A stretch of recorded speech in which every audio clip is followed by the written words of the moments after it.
नमस्कार, आपने ट्यून किया 100.1 मेगाहर्ट्ज और मैं हूँ विनीता, आपके फेवरेट प्रोग्राम अभ्यास के साथ। इस कार्यक्रम की लोकप्रियता का मुख्य कारण आपकी भागीदारी यानी कि आपका पार्टिसिपेशन। आप हमें व्हाट्सएप और ईमेल के जरिए सवाल भेजते हैं, जिसका जवाब हमारे गेस्ट यानी कि एक्सपर्ट आपको देते हैं इस कार्यक्रम के जरिए। और आज का विषय है पब्लिक एडमिनिस्ट्रेशन। इस सब्जेक्ट पर हमारे जो आज के एक्सपर्ट हैं प्रोफेसर सुरेश मिश्रा, जो कि Indian Institute of Public Administration में पब्लिक एडमिनिस्ट्रेशन के प्रोफेसर हैं और इनकी एक्सपर्टीज है गवर्नमेंट एंड पॉलिटिक्स में, administrative reforms, decentralised governance and above all consumer affairs पर। सबसे पहले तो आपको स्टूडियो में बहुत बहुत स्वागत करना चाहेंगे सर। थैंक यू, नमस्कार। ये भी बात है कि सवालों का सिलसिला तो हम शुरू करेंगे और हमारे जो लिसनर्स हैं बहुत बेताबी से इंतजार करते हैं कि हमारे एक्सपर्ट आएंगे और जवाब देंगे, बहुत उत्सुक रहते हैं। लेकिन हम उसके पहले जो एक रेगुलर सेगमेंट है यानी कि एक्सप्लेनर सेगमेंट, वो सुन लेते हैं, उसके बाद दोस्तों से मुखातिब होंगे।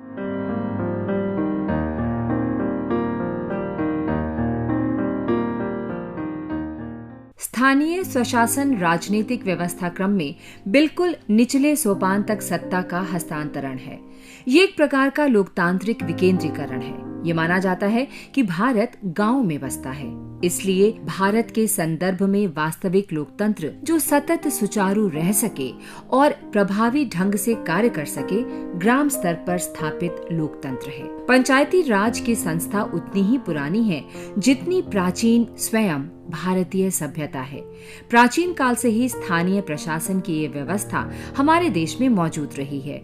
ऋग्वेद, मनुसंहिता, धर्मशास्त्र, उपनिषद, जातक और अन्य उल्लेखों में भी स्थानीय प्रशासन यानी पंचायती राज व्यवस्था का व्यापक संदर्भ मिलता है। ब्रिटिश राज के दौरान ग्राम पंचायत प्रशासन की एक प्रणाली के रूप में अस्तित्व में आई, क्योंकि ये स्थानीय स्वायत्तता की मांग पूरी करती थी। पंचायतों के विकास में 1935 का भारत सरकार का अधिनियम एक महत्वपूर्ण चरण माना जाता है। आजादी के बाद संविधान निर्माताओं ने अनुच्छेद 40 को दिशा निर्देशक सिद्धांतों में शामिल किया, जिसके अनुसार राज्य ग्राम पंचायतें संगठित करेंगे और उन्हें ऐसी शक्तियां और अधिकार प्रदान करेंगे जो स्वशासन की इकाइयों के रूप में काम करने में सक्षम बनाने के लिए आवश्यक हो। इसके बाद भारत में स्थानीय स्वशासन प्रणाली की अवधारणा 4 महत्वपूर्ण समितियों के गठन और प्रयासों से सशक्त हुई। बलवंत राय मेहता समिति 1997, अशोक मेहता समिति 1977 to 1978, जीवी के राव समिति 1985 और एल.एम. सिंघवी समिति 1986। 1992 के 73rd और 74th संविधान संशोधन अधिनियमों ने भारतीय संविधान में 2 नए भाग 9 और 9A तथा 2 नई अनुसूची 11 और 12 जोड़कर स्थानीय सरकारों को कानूनी वैधता प्रदान की। 73वां संविधान संशोधन अधिनियम पंचायती राज प्रणाली के आधार के रूप में ग्राम सभा के गठन का प्रावधान करता है।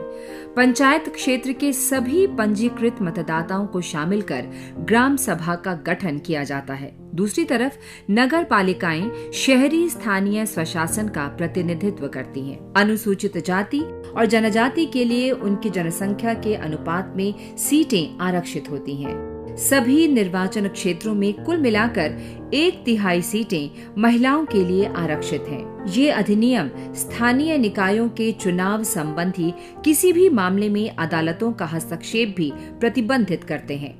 स्थानीय निकायों की शक्तियों और अधिकारों का अलग से निर्धारण नहीं किया गया है।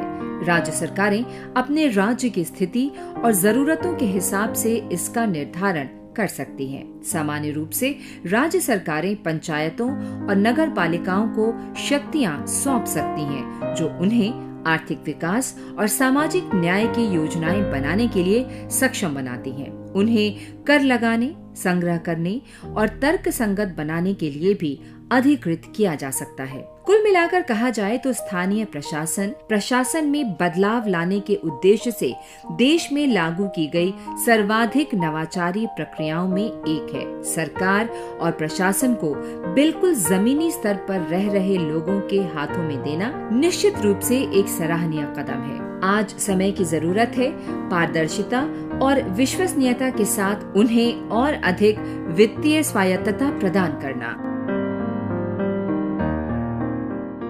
जैसे कि एक्सप्लेनर सेगमेंट में हमने बहुत कुछ जाना, हमारा प्रश्न होगा प्रोफेसर मिश्रा से सबसे पहले कि शहरी, अर्धशहरी और ग्रामीण क्षेत्रों में स्थानीय निकायों में सुशासन और समग्र विकास प्रदान करने में उत्प्रेरक की भूमिका कैसे निभाई है? देखिए, हमारे प्रजातंत्र देश में जन भागीदारी बहुत जरूरी होती है जी। और अगर हम देखें कि इंडिपेंडेंस के बाद ये इकाइयां थी, शहरी भी थी और ग्रामीण इकाइयां भी थी, लेकिन उनको बहुत ज्यादा पावर नहीं था उनके पास।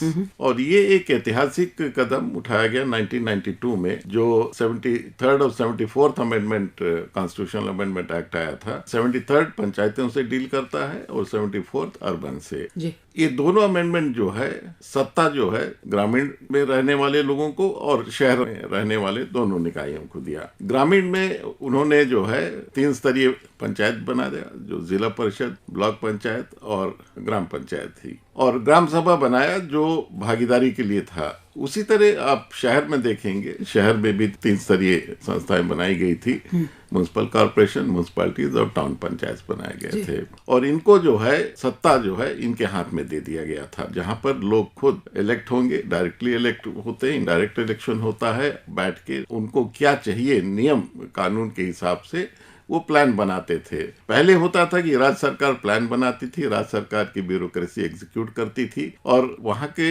लोकल जो लोग रहते थे उनकी कोई भागीदारी नहीं रहती थी। तो इस तरह का प्लान जो है जरूरत के हिसाब से नहीं बनता था पहले। लेकिन इन अमेंडमेंट्स के बाद खुद लोग अपना ही प्लान बनाने लगे, उसको मॉनिटर करने लगे और इम्प्लीमेंट भी करने में उनका बहुत योगदान रहा है। तो इस तरह आप देखेंगे तो जो कॉन्सेप्ट ऑफ गुड गवर्नेंस आया, तो अकाउंटेबिलिटी भी बढ़ गई, रिस्पॉन्सिबिलिटी भी बढ़ गई, रेस्पॉन्सिवनेस भी बढ़ गया और वो उसको मॉनिटर भी करने लगे थे। तो इस तरह जो है अगर आप देखेंगे कि जो डेवलपमेंट 92 के बाद हुआ है वो बहुत बेहतर हुआ है। उसका जो एक आउटकम रहा है, बहुत रिसोर्स यूटिलाइजेशन में भी बहुत अच्छा रहा है और जो इम्प्लीमेंटेशन स्ट्रेटेजीज रही वो बहुत अच्छी रही। तो हम एक तरह कह सकते हैं कि मेजर बूस्ट इन इकाइयों को मिला था, शहर और ग्रामीण दोनों की, एक विकास का एक दौर अच्छा चले ताकि डेवलपमेंट गांव में और शहर में हो सकता है।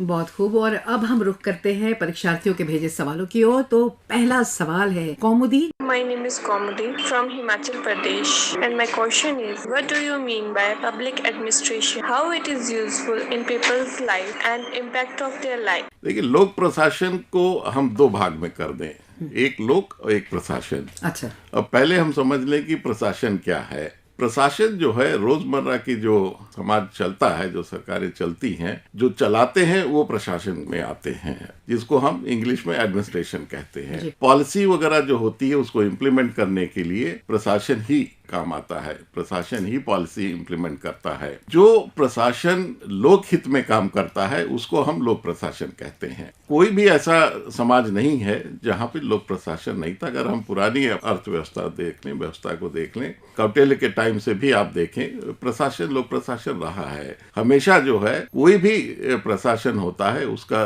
दायित्व है कि जनता को सही दिशा दे, सही तरह से विकास करे और उनकी जो जन समस्याएं हैं उनको दूर करने का एक प्रयास रहता है। तो लोक प्रशासन हमको उसी कॉन्टेक्स्ट में देखना चाहिए। बहुत सी एक्टिविटीज, बहुत से टास्क जिसको हम कहते हैं सरकारी है, वो बेसिकली सरकार तो देखिए बदलती रहती है लेकिन प्रशासन नहीं बदलता है। प्रशासन कंटिन्यू करता रहता है, सरकारें बदलती रहती हैं, जो पॉलिसी और प्रोग्राम्स होते हैं उनको वो लागू करते रहते हैं। तो हमको लोक प्रशासन इस कॉन्टेक्स्ट में देखना चाहिए कि जो प्रशासन जनता का सेवा करता है उसी को हम लोग प्रशासन कहते हैं। जी, ये अगला सवाल है अंसार अली। मैं अंसार अली शहादरा से बोल रहा हूँ। मेरा सवाल यह है कि मैक्स वेबर का नौकरशाही के सिद्धांत के बारे में आप थोड़ा प्रकाश डालिए। लेकिन नौकरशाही मैक्स वेबर का सबसे अच्छा काम रहा है और उन्होंने 6 सिद्धांत बेसिकली बताया है। पहला यह है कि नौकरशाही को भी उन्होंने एक ऑर्गेनाइजेशन की तरह ही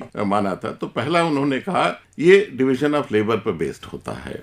कोई भी संस्था में जो नौकरशाही होती है वो स्पेशलाइज्ड होती है, हर एरिया में उनका स्पेशलाइजेशन होता है और डिवीजन ऑफ लेबर पर वो काम करती है। दूसरा था कि हायरार्की बेस्ड होता है, जिसमें कमांड स्ट्रक्चर एक रहता है ऑर्डर फ्लो होता है, ऊपर से नीचे, नीचे से, इस तरह का एक हायरार्की सिस्टम रहता है। टॉप में, मिडिल में और लोअर फिर सिस्टम रहता है। तीसरा उन्होंने कहा कि बहुत रूल और प्रोसीजर्स रहते हैं, लिखित रहते हैं, और इसलिए जो है ये रूल बेस्ड होता है। ऐसा नहीं कि अपने मन पर कोई भी अधिकारी कुछ भी कर सकता है। ब्यूरोक्रेसी में रूल्स फॉलो करता है और रूल्स लिखित रूल्स रहते हैं और रिकॉर्ड्स रखे जाते हैं ताकि वो उसको देख ले। चौथा उन्होंने ये कहा कि ये जो है सिलेक्शन के थ्रू आते हैं। ऐसा नहीं कि कोई भी आ जाए, सेलेक्ट हो जाए ब्यूरोक्रेसी में। तो सिलेक्शन एक उन्होंने इसको एक मोड बना लिया है और उसमें उनका कैरियर ओरिएंटेशन भी रहता है, प्रिविलेजेस तय रहते हैं, उनकी प्रमोशंस तय रहती हैं, सैलरी।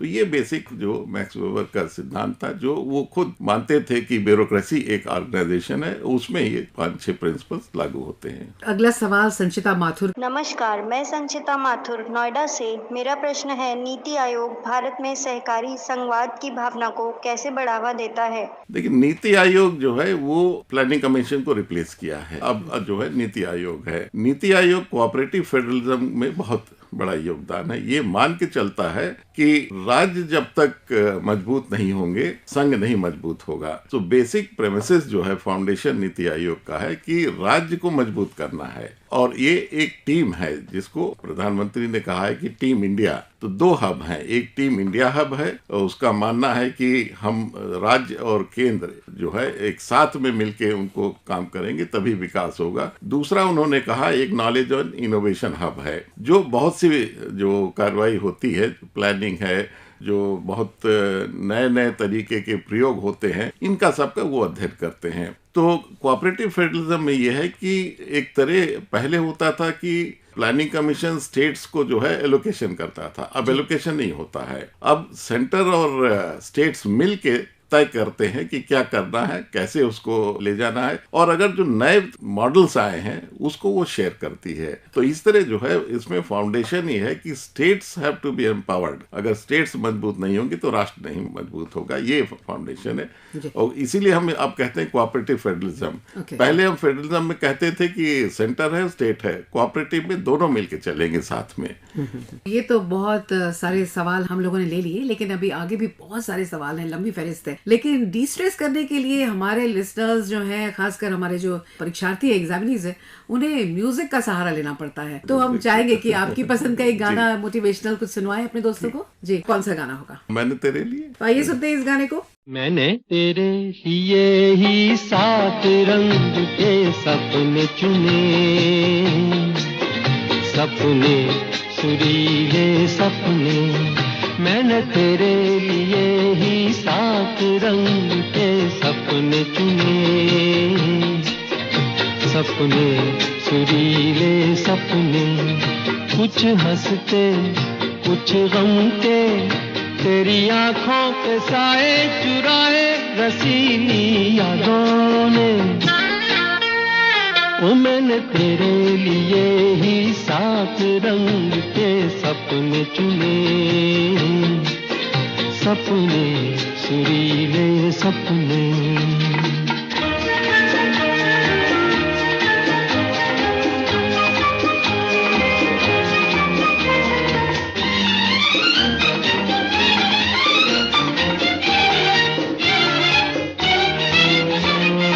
छोटी बातें, छोटी छोटी बातों की है यादें बड़ी, भूले नहीं बीती हुई एक छोटी घड़ी। छोटी बातें, छोटी छोटी बातों की है यादें बड़ी, भूले नहीं बीती हुई एक छोटी घड़ी। जन्म जन्म से आंखें बिछाई तेरे लिए इन राहों ने। ओ मैंने तेरे लिए ही 7 रंग के सपने चुने, सपने सुरीले सपने।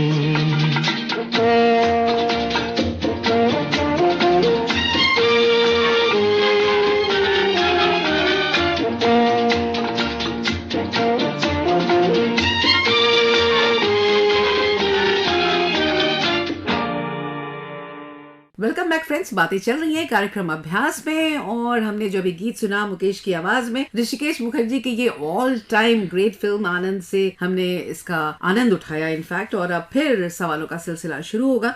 तो अगला सवाल मीनाक्षी। मेरा नाम मीनाक्षी है, मैं उत्तराखंड से बोल रही हूँ। मेरा प्रश्न उत्तरदायित्व और जवाबदेही सुशासन के दो प्रमुख लक्ष्य हैं। लोक प्रशासन के संदर्भ में उनकी प्रासंगिकता क्या है? देखिए, लोक प्रशासन में अगर प्रशासन जो है अकाउंटेबल और रिस्पॉन्सिबल नहीं होगा तो बहुत मुश्किल हो जाएगा।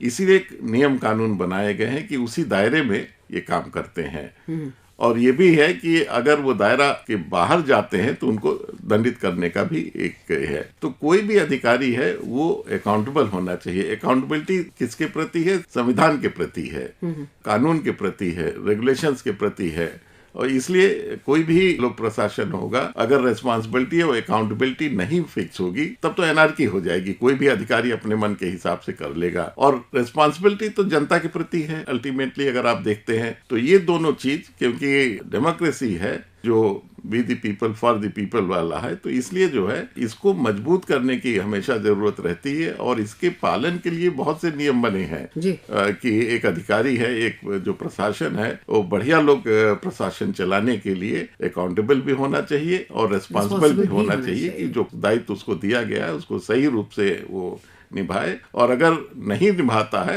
तो उसकी अकाउंटेबिलिटी भी फिक्स होनी चाहिए। और अब दिल्ली से ही हर्षिता लिखती हैं, भारत जैसे घनी आबादी वाले देश में लोक प्रशासन को किस तरीके से काम करना चाहिए कि हम अपनी समस्याओं से आसानी से जुड़ सकें? देखिए, लोक प्रशासन का मूल सिद्धांत यह है कि वो जनता की सेवा करे। तो लोक प्रशासन को कंज्यूमर फ्रेंडली होना चाहिए, सिटीजन फ्रेंडली होना चाहिए और नियम कानून के तहत चलना चाहिए, संविधान के प्रावधान के हिसाब से चलना चाहिए। और जो प्रोग्राम पॉलिसीज है सरकार की उसको सही रूप से क्रियान्वित करना चाहिए, तभी एक अच्छा लोक प्रशासन माना जाएगा। जी, हमारे जो लिसनर्स हैं, जो एग्जामिनीज हैं, वो हमें व्हाट्सएप नंबर पर कोई भी चाहे तो संपर्क कर सकते हैं। उन्हें हम बता दें अपना व्हाट्सएप नंबर 9289094044 और ईमेल आईडी abhyas.airnews@gmail.com पर वो हमसे संपर्क कर सकते हैं और अपने सवालों के जवाब हमारे एक्सपर्ट से ले सकते हैं। अब कुछ एक सवाल और बचे हैं, तो अगला सवाल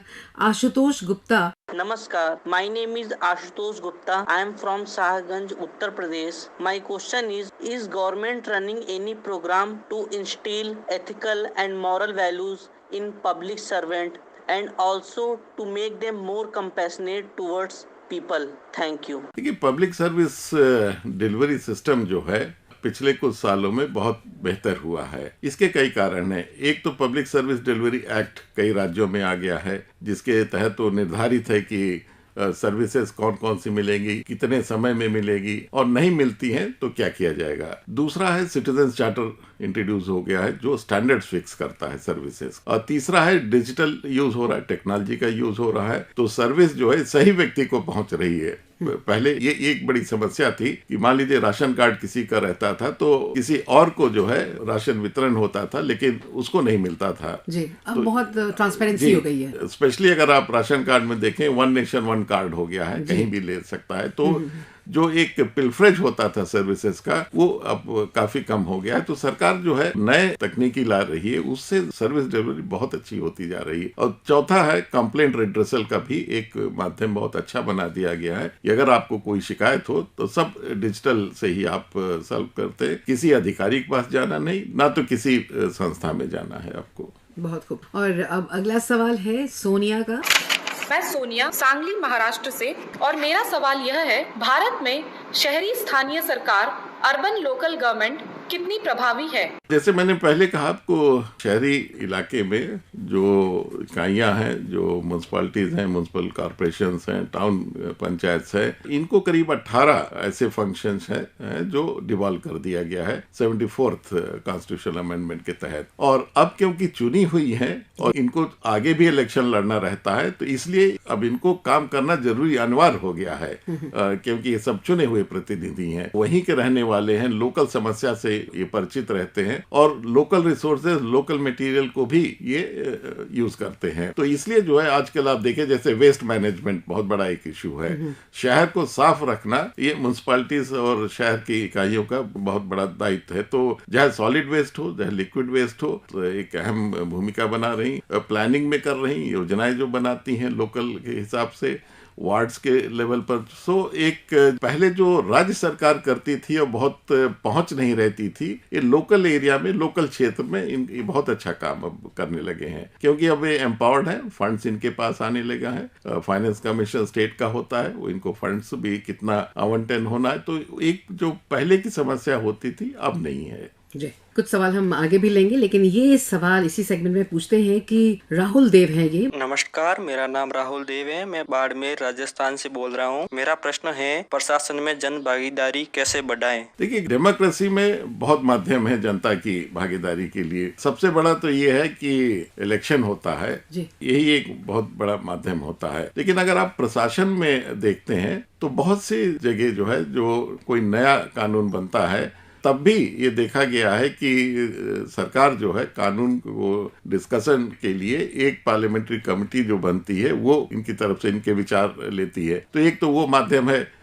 जहां पर कोई भी कानून बनता है उस पर लोगों के विचार लिया जाता है। दूसरा, कंसल्टेशन का एक बहुत बड़ा प्रोसेस हो गया है आजकल, चाहे एनजीओज हो चाहे और स्टेक होल्डर्स हैं, इनको भी कंसल्ट किया जाता है। अगर आप लोकल लेवल पर देखें तो सेल्फ हेल्प ग्रुप्स वगैरह आजकल बहुत आ गई हैं जो बहुत इंपॉर्टेंट रोल प्ले करती हैं। तो कई स्टेक होल्डर से इस समय कंसल्टेशन होता है हर प्रोसेस में, सरकार भी करती है। और सबसे बड़ा ये है कि आजकल तो सोशल मीडिया इतना सतर्क हो गया, एक्टिव हो गया है कि आप अपने विचार बहुत आराम से पहुंचा सकते हैं और निश्चित रूप से उस पर कार्रवाई भी होती है। और बहुत सवाल तो हम लोगों ने ले लिए, लेकिन फिर भी 2-3 सवाल और बचे हुए हैं। फैक्ट फाइल जो हमारा एक सेगमेंट है, जो कि बहुत ही इंपॉर्टेंट सेगमेंट है, बहुत इन्फॉर्मेटिव है, इसको सुनते हैं, उसके बाद फिर उन सवालों को लेंगे।